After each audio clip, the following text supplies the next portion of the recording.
ની અંદર 4 કરોડ રૂપિયા આ લોકોએ છેલ્લા 5 વર્ષની અંદર વાપરી નાખેલા છે અને હવે શાસક બોડી એમ કહે છે કે ટાઉન હોલ વાપરવા લાયક નથી।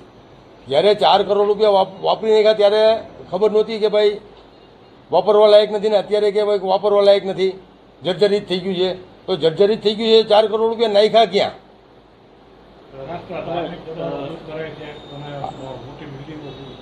આ જુનાગઢની અંદર બીજું એક સમાજને, અમારા સમાજની ધાર્મિક જગ્યાઓ શુક્રવારે સાંજે નોટિસ મારે છે, અમને કોઈ મોકો આપતા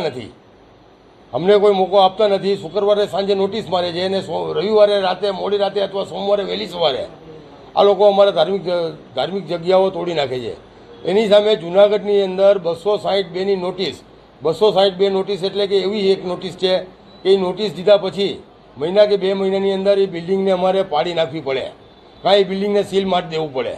પણ આ જુનાગઢની અંદર 262ની નોટિસો ઘણી બધી બિલ્ડિંગોને મળેલી છે છેલ્લા 5-5 વર્ષથી, પણ કોઈ પણ જાતના પગલાં લેવામાં આવતા નથી।